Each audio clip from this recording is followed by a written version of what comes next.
Welcome back. It's now 12 minutes past 7 a.m. Good morning. Welcome back to the program. It's now time for the viewpoint, but right about now, you know how we do it. First of all, we have to take a look at what we have on the front page of our local dailies, as well as the traffic situation on this 27th day of September 2023. I hope you are doing fine. So, all right, so let me welcome my guest officially now. I'm joined by James Kakuya, who is a member of Parliament of Embakasi North. Mheshimiwa, once again, welcome to the program. Thank you. Karibu sana. And Mwalimu Wilson Session, CAS, and the former NAT Secretary General. Karibu. Yeah, thank you. Good morning, and good morning, our viewers. Karibu sana. All right, gentlemen, let's hit the road running. So on the front page of the Daily Nation, 100 million shillings dialogue. That's what we have on the front page of the Daily Nation. 100 million shillings dialogue. The cash is to cover allowances, travel, and accommodation. The story says that Kalonzo Ishungwa to be paid 50,000 shillings per sitting as members take home 40,000 shillings per sitting. Kalonzo and Ishungwa to be paid 50,000 shillings per sitting as members take home 40,000 shillings per sitting.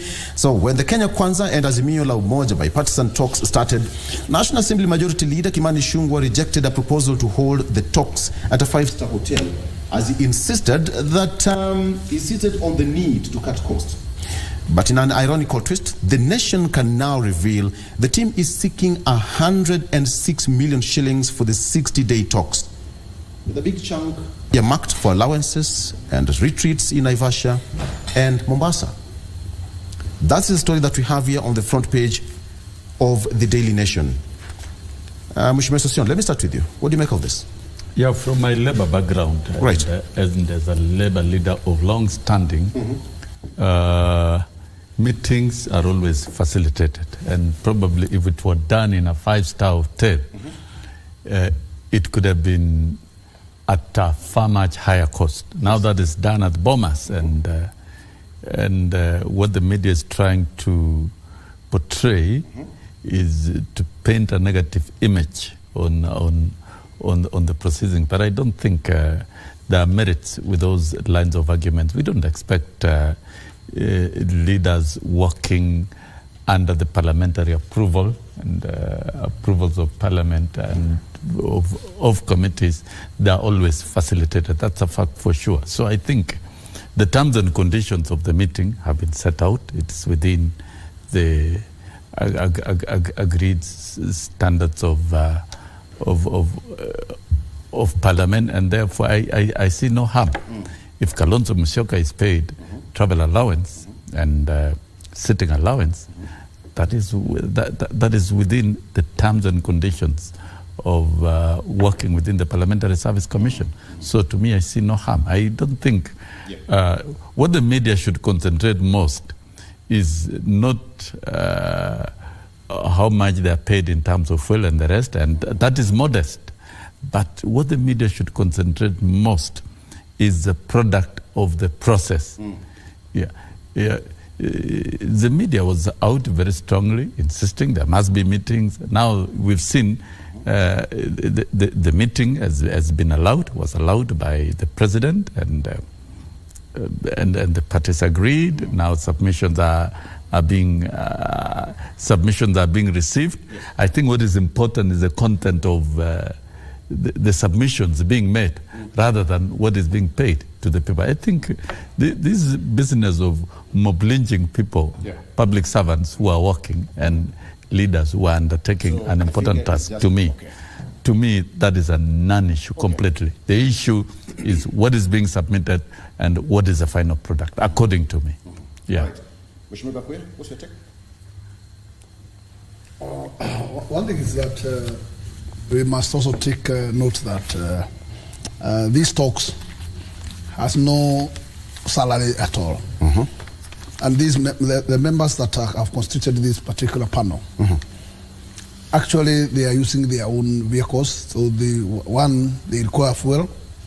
Number two, they waste their days. So they must be considered. Even those board members who does not earn salaries, they earn allowances. And I would say that none of those board members earns less than 20 per day per sitting, and therefore this having been a constituted term of only 60 days, I think I don't argue too much on the amount. But I will also buy the sentiments of my colleague, panel colleague, that what will matter a lot is the outcome, because what Kenyans need is the result. Yeah. If this money, which is only roughly 100 million, can be spent, and then the country becomes cool and move on, I think Kenya could have not lost a single coin. Yeah. But it will only be painful if that money can be expended and we fail to get a breakthrough at the end. But if we are going to get a result out of it, I think it's a plus to me. Okay. Yeah. On the front page of the Standard newspaper, thank you for that. Ruto Raila road to referendum. Again, tied to what's happening at the Bomas of Kenya. Ruto Raila road to referendum. As national talks gain momentum, all indications are that many of the reforms proposals touch on constitutional clauses that require a national referendum. What is the cost of taking the country to another plebiscite? And how is it likely to affect the political fortunes of President Ruto and Azimio leader Raila Odinga? Mheshimiwa Asocion, Ruto Raila road to referendum? What is a referendum? It is asking the public for an opinion through a vote. Yes. As when is necessary. Many countries conduct referendums, and I think the Kenyan parliament, they're trying to pass a referendum bill on how to guide a law that guides referendum on matters of national interest. So a referendum is something that should not scare anybody. It's something that exists in any democracy. If you look at the UK, Scotland was it Scotland that wanted to secede, but but through a referendum, and there was nothing the Queen could do, and that is provided for. But eventually, the Scotland voted to remain within the United Kingdom. Brexit in the UK was done through a referendum. It is the power of the people. Referendum is the power of the people. So what is being pointed out is that some of the issues may require a referendum. That's a fact. Yes. And so if issues require a referendum, then the country will have to decide, should we really go for a referendum? That will be point of decision, because in a democratic space, you don't gag people from advancing interests. So those interests will be advanced. Some of these interests, can it be sorted out through constitutional amendment by Parliament alone? If some can be done within Parliament, so be it. If some can be done within pieces of legislation alone, within Parliament, so be it. But if some will require a referendum, then at that stage, when those issues come to the table, then the country will have to decide what is the cost of a referendum, what are the merits and demerits of a referendum. If you don't do a referendum in certain things, then you may not undertake certain decisions. And I don't think, we must get used to the possibility of referendums every now and then, where there is consensus, and particularly if matters are agreed, and it gets to what we call non-contested referendum. That's where all parties agree. This is okay. It can be done. Like, of course, you say you want the official office of the opposition that is fully funded by the state, and they can appoint shadow cabinet ministers and facilitate it to operate. That's the democracy we want. If it is going to require a referendum, fine. If it doesn't require a referendum and can be finished in Parliament, so be it. So what is a referendum? It's an opportunity given to the people to take a vote on key decisions from time to time. Okay. And so, according to me, from what I know about referendums and how it has been practiced in various democratic jurisdictions, is an opportunity accorded to the people. It's the power to the people to take certain decisions. Okay. But I want to believe that the outcome from the dialogue matters that can only lead to amendment of the Constitution within the National Assembly, amendment of legislation within the National Assembly to facilitate. Okay. If we can avoid a referendum, the better. Let's take a break. For us as a country now, why? The economy is extremely fragile, and we need to do a lot to bring the economy back. All right. Yeah. Let's take a break. All right. Let's take a break. When we come back, we're still going to continue with that Catherine Omanyo, who is a member of parliament representing the great people of Busia County, already in studio, joining us on set briefly. But right about now, let's take a break. We'll be right back with more. Stay with us.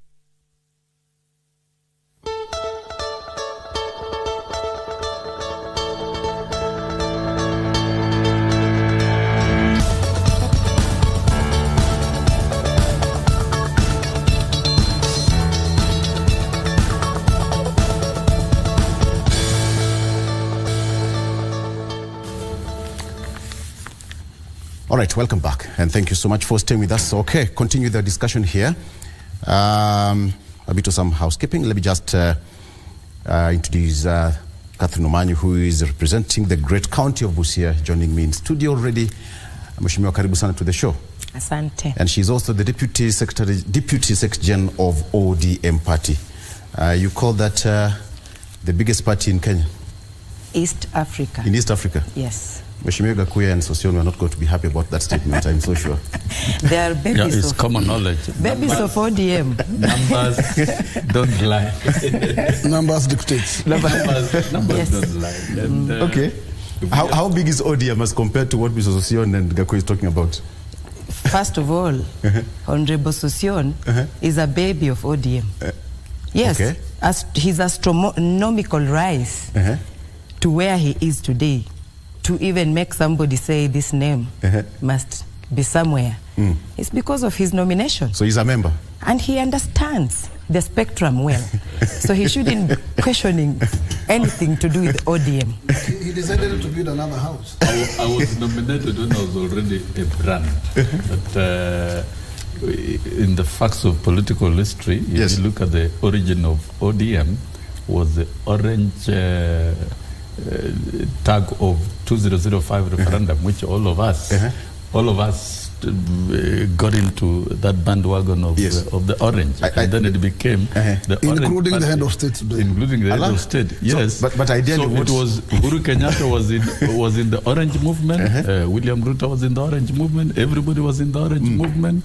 Kalonzo and everyone else. Yes. But prior to 2007, it split into two: Orange Kenya and the other orange. That's why now we have the ODM and Wiper changed from. I believe ideally what Mheshimiwa Catherine is talking about politically, 2007, many of us supported. He will be crucified on the public opinion. I can't be crucified. All I know, Mheshimiwa Catherine is trying to say is that you have to respect your ancestral home. Yes, you cannot get to such a platform. In 2018, when I was in NASA and a nominee of ODM and as a member of ODM party in 2017, and in 2018, after the handshake, NASA changed and the ODM changed and it became an Asimio thing, and I was crucified right inside there by the new entrance, and that is why I had to vacate, and I vacated to a new arrangement of those who had been persecuted to a party called United Democratic Alliance, which is now the largest. Yes. No. Let me correct you. You might be my senior, but if you get into a place or any platform with that big-headed kind of attitude, you lose it. And that is why now you didn't represent workers as it was supposed to, because you went there knowing you are a big brand. And it's just disappointing. It's good to be grateful, Mheshimiwa. How can you demonstrate that? How can you be able to? He has just said that he was nominated when he was already a brand. Representing workers. So the workers never complained. The workers never complained. Many times they wanted to sack you. That is part of complaining. I did my work effectively and above board. Why did they want you out? Efficiently. Because you were not representing them. And two, when you go into a place knowing you are this big, you are already there. The coups at NAT was sponsored by Uhuru Kenyatta and his team and the government and whatever, because they felt this man is too strong as a member of parliament representing workers and therefore must be removed. And that's what you should know as the Deputy Secretary General of ODM. Order members. That's it. Order members. That is why you're out of order. Order members. And by the way, Sosion, you are out of order. I'm not out of order. Thank you, Mr. When I'm prosecuted by a Deputy Secretary General unfairly, said, MP allow me to defend myself. I've got the right to repent. And anyway, we are not here to discuss. You added wrinkles on teachers. They put you there and were sure that you will actually represent them. But they got older and older, and that's why they wanted you out. Okay. See how now they're you're a stranger. Let's have in Jerusalem. Most of what teachers earn today, allow me. Most of what teachers earn today is what I struggle for, what I deliver. And when I exited, okay, through the handshake regime, because the handshake regime was Uhuru, whom I was running away from for being anti-labor, came and ran the show and was allowed to neuter the union. That was one of the agreements, neuter the union. We cannot have Sosion as SG in 2022 when you're going to elections. Yes. So we must evict him. Those are political facts, and she doesn't know she's innocent, and that is why that is look at both sides of the spectrum. Can we have this discussion? At my exit, after I exited, before we took a break, that has been going on within that space. Let us proceed. Let's proceed. Okay, I know this is going to take a long process, but Mheshimiwa Omanyo, karibu sana. We were taking a look at what we have on the front page, just for the sake of fairness. On the front page of the Daily Nation, 100 million shillings dialogue. That is what's covered there on the front page of the Daily Nation. Cash to cover allowances, travel and accommodation. This is as far as the bipartisan talks is concerned at the Bomas of Kenya. What do you make of this headline, 100 million shillings dialogue? Go ahead. It's your time. Yes, go ahead. Right. Yes, actually we are committed to the core for these talks to bring fruit. Because if you take the temperature of Kenyans today, we seem to not even understand both the government side and our side. We are desperate to settle. We are desperate to be united, because as we speak now, the divide is growing wider because of some irresponsible leaders in our country who are chest thumping and watering down the foundation, or weakening the foundation of these talks. They might be maybe egocentric and are not even interested anyway if it succeeds or not. But Kenyans want this to be done and fruits to be seen. We want to be peaceful so we can try to juggle to live, because at the moment people are not living like we should have. Being 60 years and above after independence, today Kenya should be somewhere above there, like other nations that are developed. But we are still like struggling because of the whatever happens after every elections. So in this bipartisan talks, all that we can do and afford, both sides, government and Azimio side, is to come out with a real bouncing baby. Okay. And this baby should give hope to Kenyans. That clearly tells what Mheshimiwa Sosion and Gakuya talked about, is that what now the focus should be is the result, the outcome of that particular talk. On the front page of the Standard, Ruto Raila road to referendum, again tied to what's happening at the Bomas of Kenya. It seems that some of the proposals and the constitutional clauses presented to the team will require referendum. What do you make of this headline? Ruto, Raila, road to referendum? Yeah, Kenyans must also have a say in it. And the silent majority need the truth to come out. And for them also to be felt, they must participate. We are ready to take that way, that route, if it is okay. But it is important that this office of the opposition leader be created, and the cabinet ministers, whatever shadow, to be there, so that sometimes, truly, if the winner has been snatched, their victory, but they have a say in decision making, in development, you know, of the nation, it calms down a lot. Because if you look at how Baba has been treated since 2007, it actually can make some of us leaders worry, like younger upcoming leaders. Is it even necessary to campaign, to have these beautiful ideologies, if at the end of the day, somebody with muscle, money, forex will come and just take it, you know? So we need to harmonize, because Kenya is ours. We are here to build our country and can't allow it to go, you know, to the brink. So actually, if we are all sober enough without pulling and pushing neck to neck tags, we need to be looking into how do we bring together our country, our people. All right. Yeah. Wishagokuya, before you took a break, I think it was also your time. You can chime on this on the front page of the Standard. One, we must consider two levels of these talks. One, we cannot wait with a vacuum until this matter moves to the referendum. The referendum is a long process. Also, it requires budget, because it is not too bob to manage a referendum.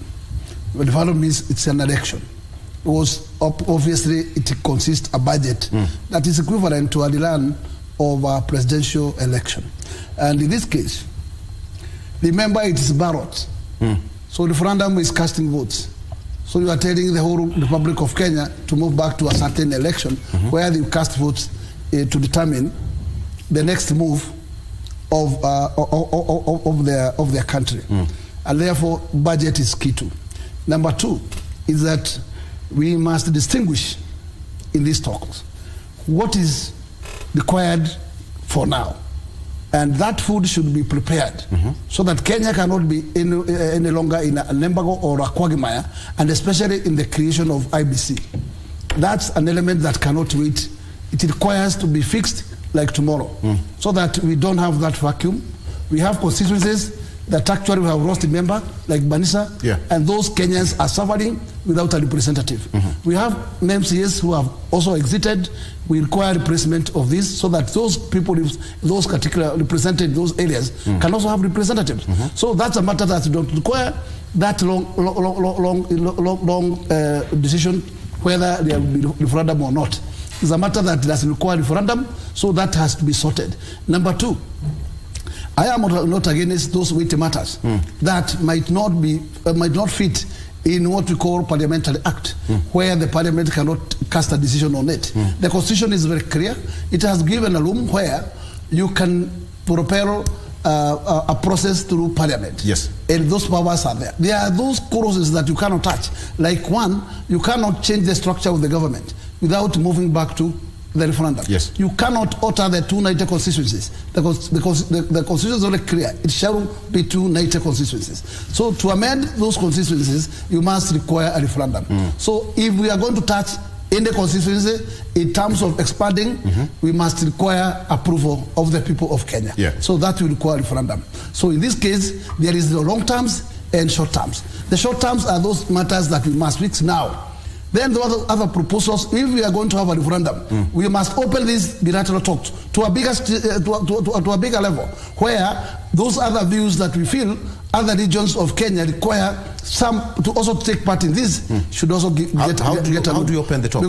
Because one, the committee which is on, if there are matters that must require referendum, it cannot be piecemeal. Then we must allow Kenyans to float their memorandums in areas that they feel that actually it's necessary to be looked into that element of referendum. Okay. Because it does not mean that one thing is that actually there are those areas that were given key to form these particular discussions. Then we must remove that barrier. Okay.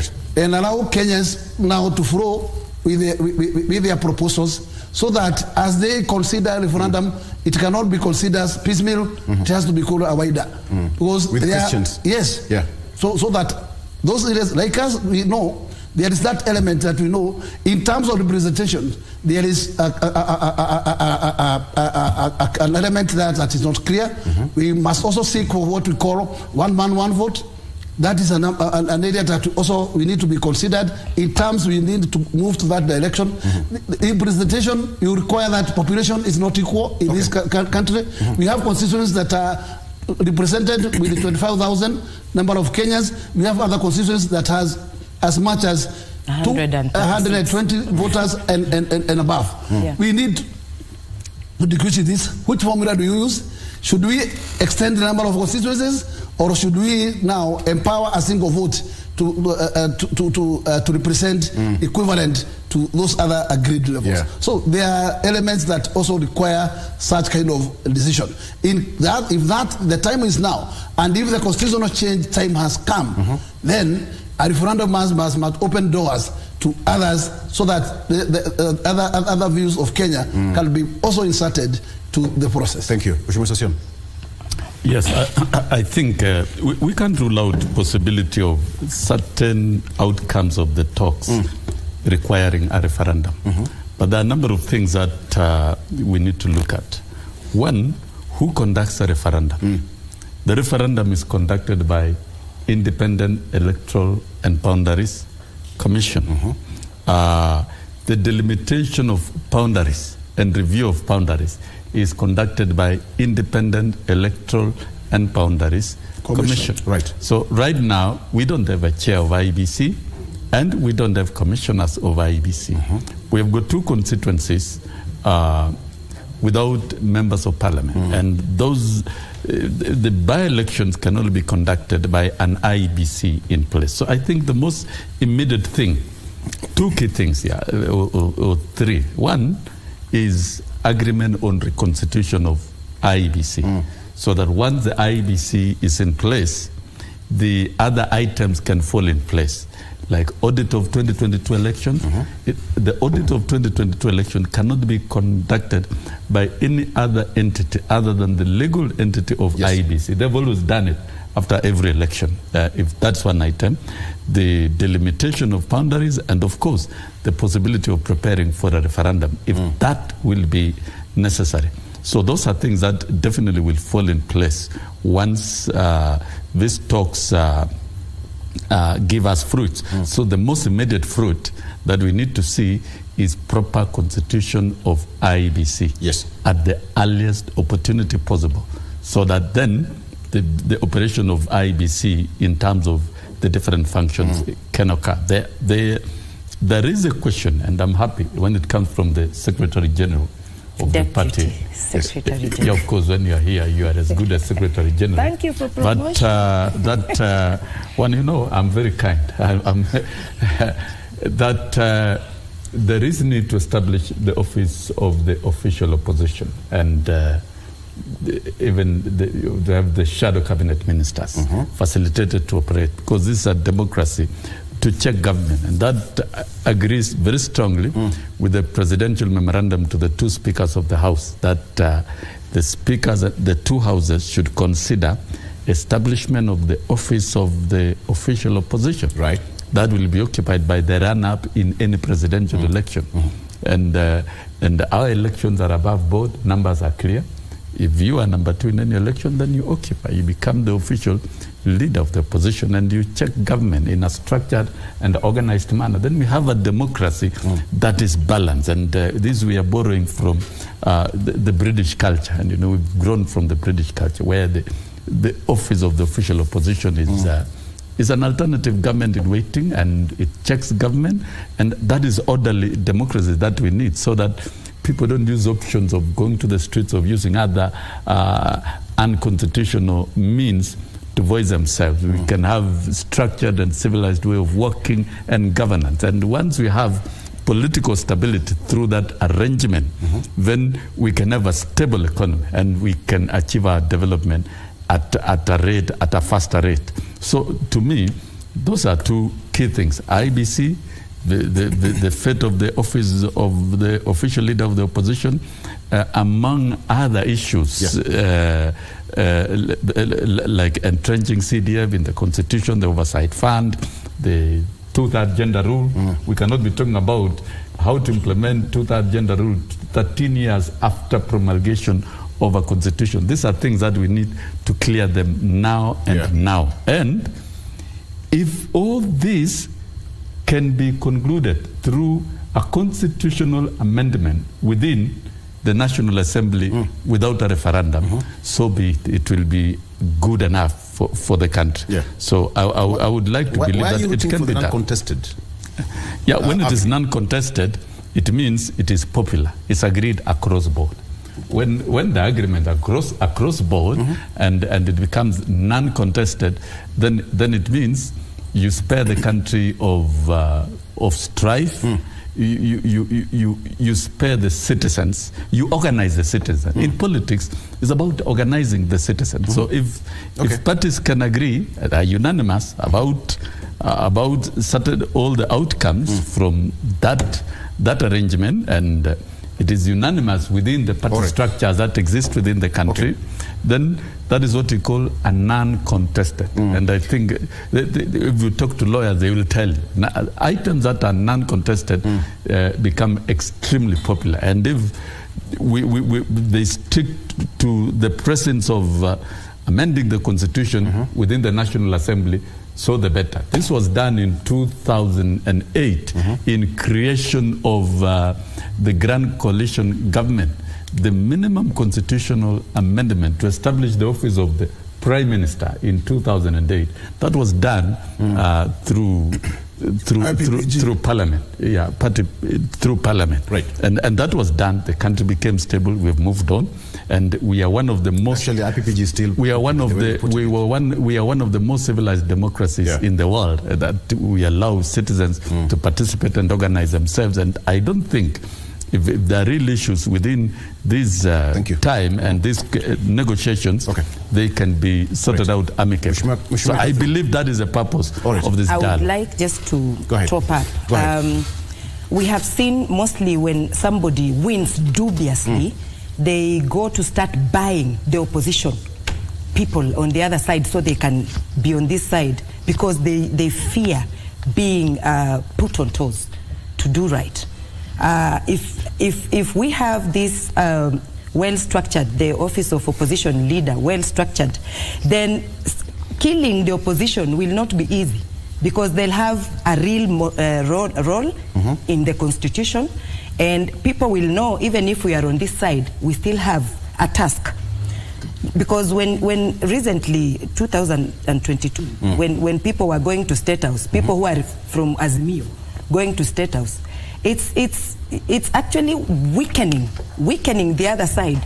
So we go back to, you know, I don't know what language to use, but we go back to those times when there was no democracy. And if anybody rose up and tried to express themselves freely, threats come in, murder, you know, and people would shut up and just listen to one person or a few. So at the moment where we are in Kenya, we shouldn't be even begging for some of these positions. The time when Kibaki said handshake, that is the time we could have sealed this once and for all.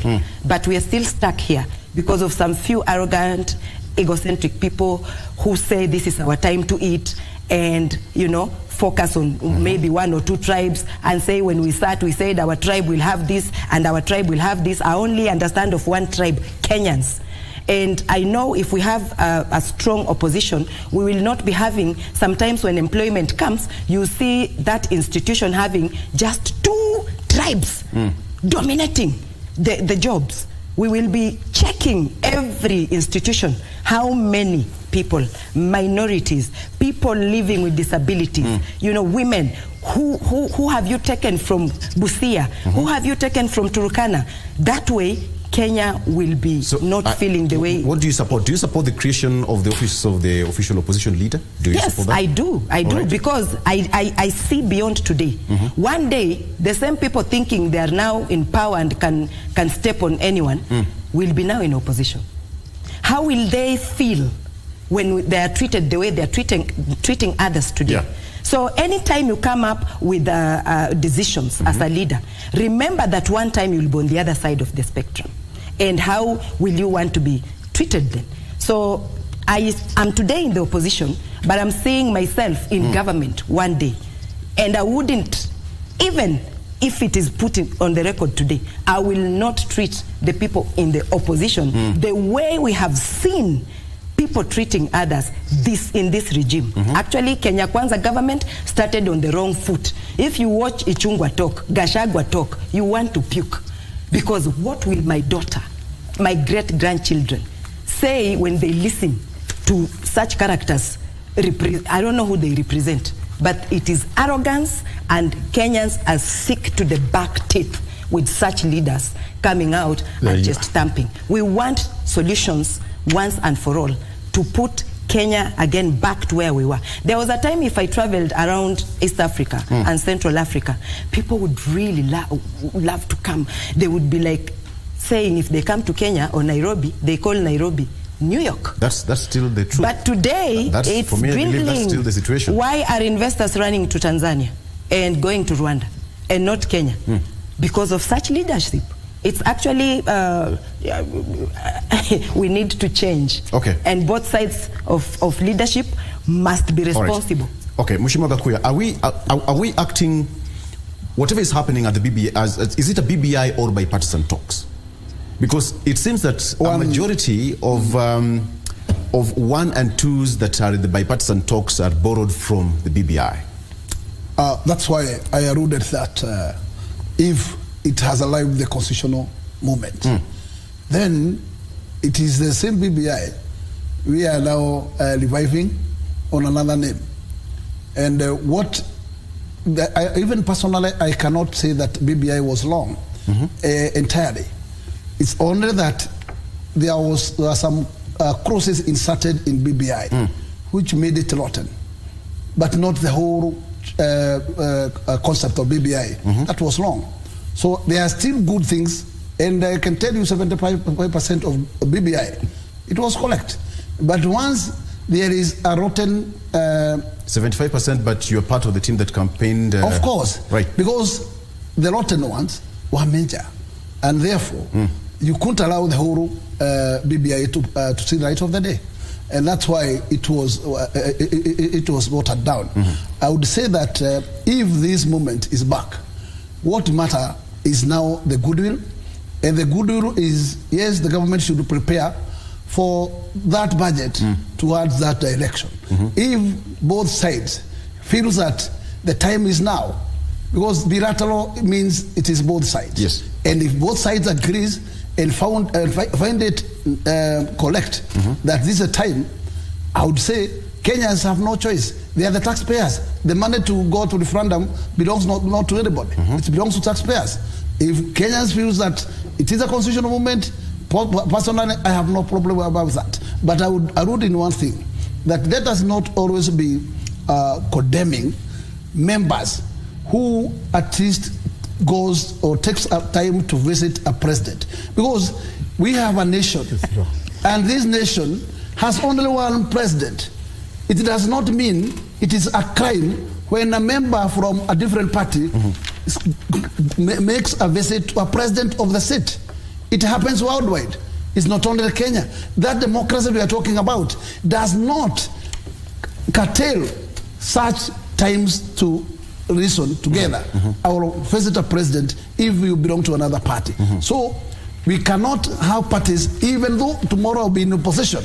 I cannot allow a party that will demonize me, that I have no room, I have no democracy to associate with the head of state. I would love to say something. Otherwise, at the end of the day, otherwise, at the end of the day, an appointment. Even though we have an official leader of opposition, to say something on that. The official leader of opposition may not be capable maybe to sort some problems that actually the head of state sorts, because the powers of the president are totally different with the powers of that office of the official leader. Okay. And there's a time, it is not necessarily that you are moving to see the president because of handout. It is not necessarily because you are going to see the president, because actually the constitution has also enabled how the resources can be changed to the constituency and the counties and all over. But there are those other issues that a member feels can be dealt with by the head of state. And in the end, there is no any criminality on that. Okay. Number two, we cannot sit. No, number two. Let us agree. Right. We should not be at this point to say members who decided to close the bar. There is what we call Political Parties Act. It has the way and the powers of these political parties. They know what they can do best in case a member becomes along. And that's so you cannot blame the president because of fishing. If the president feels that he can negotiate with 1, 2, 3, then the power to decide is for the member. Okay. And then the member... But the law also stipulates clearly what they should do in such a situation. In this case, who is wrong? Okay. Is it the one who fishes or the one who is fished? Okay. Hold, Mheshimiwa, just one minute. I think kindly. In this political matter, and I think it was triggered by the Honorable Women Representative of Busia County. The happenings before elections and after elections. If we can be candid, how Azimio coalition was created was a little bit undemocratic. Some parties were forced, and that is why you saw eventually certain groups worked out of Azimio arrangement, the Mandeleo Chapchap, the UPP, and several others. And ANC, Ford Kenya worked out of that arrangement, and another coalition was formed. I want to remind every Kenyan, Article 38 of the Constitution on political rights. People are free to exercise their political right as and when. If this minute I am called by any other leader outside my party, I have that freedom of association to go and take tea. Nobody will question me. I don't think anybody will question me. Nobody. If Honorable Kaguya can go and have lunch today with Raila Odinga, that's a good thing. Of course. I don't think we are going to demonize him. There is what you call freedom of association in Kenya. That we build over time. It's a civilized way. Honorable Mase can go and take tea instead of that. Should not be news. With the president, it should not be news. So now that is one. I've underscored the issue of political rights provided in the Constitution and also freedom of association. Now, post-election, there are many parties that moved and engaged in post-election agreements with Kenya Kwanza administration. One of them is the UP, this party of Northern Frontier, and very many of them moved in. The Jubilee Party, almost all the members of parliament moved in, and we have seen it is public knowledge, and it is within the law, within the Constitution, and within the confines of giving people freedom. So what is freedom meant for if you can't? Now, these are the group of members of parliament from ODM. There are about 8 or 9 of them engaging directly with the president. And the president, the moment he was sworn in as the president, he ceased being the president of a party, the president of the Republic of Kenya. And he can engage citizen number 1 to the last citizen of this country. So, and that is a practice we need to set, so that any time we have a president, that president can engage any citizen. And that's why I'm saying. So I think we must distinguish party loyalty and from relationship with individuals and with government, like what happened with the members of parliament of ODM. And that is right, fair, and that's why we must allow it. Kalonzo Musyoka the other day was in for a party at State House. That's okay. The only problem that I question is how these people behave humiliation and party dictatorship. The visit. No, it's not dictatorship. Humiliation and party dictatorship should be kicked out of Kenya. Okay, let me just ask. You must exercise your right. Why should... You have quoted certain members of parliament here and you are calling them names. I think you are all honorable members of parliament and you should be able to relate and engage in a civilized and orderly manner that satisfies the citizen. You cannot engage in imaginary words. He doesn't want me to talk. He wants to talk. Go ahead now. The truth is, going to State House or any other office is not a problem. The only problem is the hidden agenda. I have these colleagues who are so good, free, you know, they could talk and we discussed issues. how we can build Kenya. But immediately they visited some people, they are deflated.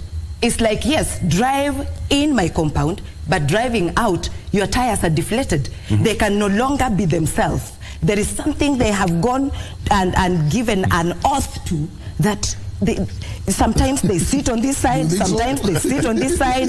It's like when they want to talk, they look left, they look right, and they say, don't quote me. So you just know, oh, so it wasn't just a visit to the president. It was something else. Yeah, somebody told me we just go. I thought it was going to just be maybe tea and then we walk out, but then things didn't. Why can't you try to? So, but I also remember anyone can visit anyone. But what is? I also remember what is countrymen representatives. You're also called in status. Yeah, but I didn't go. I chose not to go. I could have gone even tomorrow. I can go. But all the countrymen. But that now is a choice. It depends with my principles. So what I'm saying, yes, don't use any methods to silence people as a leader anywhere, be it a village elder or a president.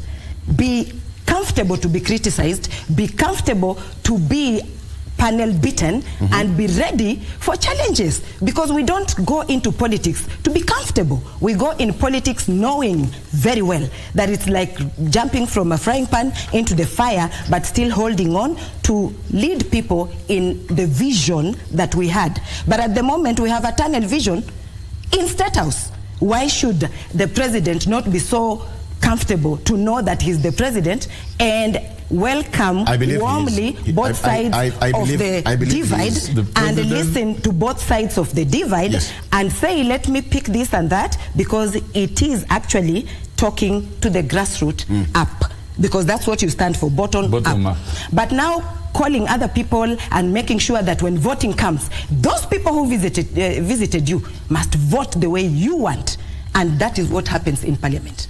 So what democracy is that? If I come to visit you and you tell me, because now we are talking, if I say left, it is left. Voting, it has voting to be in parliament. Be free. I think we are friends, but you are free to choose. Voting in parliament, you can get advice from the political party, but at the end of the day, you vote according to your conscience, because you represent your constituency. There are many members of parliament who have defied the party line. We have done so in the past. And so you cannot create slaves out of elected people's representatives. That elected is what your side does. You create slaves, freedom. They can't express themselves, they can't talk, they can't let me put you can't see from your side. And trying to demonize these members of parliament who have been engaging directly with the president is not right. Who is going to benefit out of this bipartisan talks? Because from what it looks like, it's a BBI dressed in a certain kind of an outfit altogether. Mheshimiwa Gakuya, who is set to benefit and who is set to lose? Don't tell me Kenyans. Number one. Don't tell me Kenyans. Number one, I'll start by saying it is Kenyans, whether you like it or not. Because whatever was addressed in the BBI, the BBI, it has the drivers, which were one, the former president, and now the official position leader. No, I can call him the official position leader, though the position is not there. Currently, we have the minority and majority. But I would say, I don't call it a BBI, because it is only that the ends will be borrowed from what proposals were in the BBI, which were good to Kenyans. So at the end of the day, it is Kenyans who will benefit out of it. Yes, let us not say that it's a single individual politician that will benefit. Because one, the success of what we call a transformation of a kind, if now we can have one, a breakthrough of the current problems they are facing, if we can solve them at the end and have a breakthrough, then who benefits? It is the country, and to the betterment of the country. What is the country? Country are the citizens of the country, because the country is the people. And therefore, if there is a success in this, it is the people of Kenya who will benefit. I would say, yes, you would like to tell me that it is Raila Odinga who will benefit and his team, because he was part of the process, but I can tell you it is not himself. it is Kenyans who will benefit out of it. Okay. Not everything that will be borrowed and that is going to see the light of the day. Even new proposals will come in, and there's a combine of the views to create what is in vacuum. Yes. Mr. Sossion, is referendum quite popular right now, as you speak? Are we ready as a nation for a referendum? Well, whether it's popular or not, it depends on the issues of the moment, matters in question. And if we can go back to the BBI, there were a lot of disagreement, and there was acrimony. There was acrimony during the BBI process, and a lot of deceits and lies were transacted in that process, and it was very divisive, and that is why it died. Despite the referendum bill being voted for unanimously at the National Assembly, it was thrown out by the Supreme Court because of procedural issues and questions. And if from these conversations that are ongoing, and I don't want to call it BBI that is clothed differently, BBI was conducted under a different political ecosystems with certain objectives, and it seemed it was tailored to humiliate certain individuals. It was individualized, and that was the biggest mistake. If from these conversations it becomes inevitable that there is a referendum, that is, the people of Kenya shall be required to make a decision, then the referendum questions shall be framed. And once the referendum questions are framed, the referendum bill shall be prepared. And once IBC is in place, then it is IBC that will prepare for that referendum. In the growth of democracy, allowing people to vote is the best way of bringing people together and resolving fundamental issues that affect the people. If you look at the history of elections in Kenya, from ECK, from earlier on up to now, IBC, a lot of resources have gone into that body, and the work being done by that body is so enormous, up to even digitization. It will come a time that Kenyans will vote and work on a voting day. It is possible, because now we are reducing tension, we are closing ranks, and we are agreeing on issues. For me, I don't want to predict that there will be a referendum. But if it reaches that time that there will be a referendum, out of these talks, the way I see it, it will be a non-contested referendum that will be agreed unanimously. Yes, and if it becomes inevitable that it be done, then definitely there will be a line budget. There will be all those processes, and Kenyans will cast their votes if it will be necessary. Yeah, but as far as I am concerned, considering the economy and many things, is it possible that any constitutional amendments can be done within Parliament and is finished within the confines of Parliament to spare the agony? The idea of BBI was good, and Mheshimiwa Gakuiwa is very right. There are dabs in it that were sweet, were good, and were focused to enable any Kenyan of any caliber, from any niche, to benefit.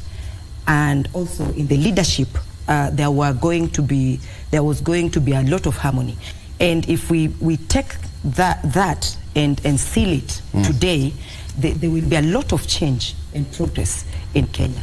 So however much sometimes we are in these divides, but we look into what really would have put us together as Kenyans, and what really could have mended and healed our wounds. So many people have hidden wounds and scars that they do not want even to revisit or talk about some of incidences that have happened after elections. Usually we have heated elections and highly competitive,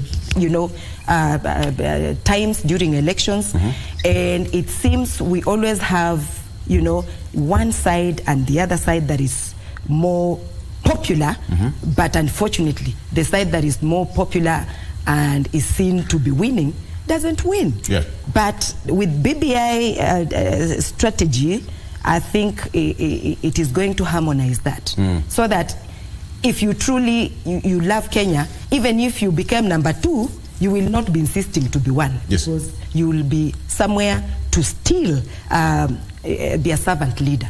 Yeah. All right. I want to make a small line. Kindly. That one, there was an element where there was an expansion of executive, and it was attack. But today, none of the sides could say that is wrong, because even today, the current regime, it have a chief minister. In that particular form, it means to create back the position of prime minister. It cannot have a big division. It is like, yes, both sides can agree. We expanded the executive in order also now to make those other regions at least feel to be part of the government. But one thing is that the way it was created then, it was wrong, because it was advocating that now the head of state has the power to appoint the prime minister from the floor of the house, from the majority. That's wrong, because I believe we cannot create an official opposition leader and then we make a decision to who will take the mantle of the prime minister from the floor of the house, from either divide. It has to be very clear that the government belongs to this and the opposition belongs here. So they can both have their own room.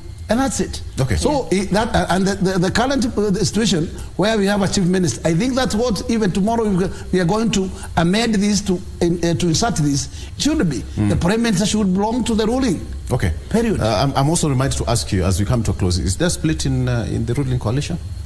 Come again? Some sense of disquiet in the ruling coalition. Again? Is there disquiet, a split in the Kenya Kwanza government? No, one thing, let me say that there is no split in the Kenya Kwanza government. Disquiet? One thing is that, in fact, people might fuel to have those kind of smokes, but they are not there. They're not there. But you can hear maybe a few members there shouting, making noise there. But initially, the country is under the leadership of one William Samoei Ruto and his deputy, and that other team which is there. And if that team is not in what we call friction, then the rest should it all. You want to go to status? Mheshimiwa Gakuya can give you a link. Not at the moment, because they have 18 different directions. We don't know which one they are up to, and that is why they have a problem there. Right. But I can calm them a little if I go there. Okay. All right. Allow me to end at that particular point. Thank you so much. Mheshimiwa Sosion, it seems you have something to add.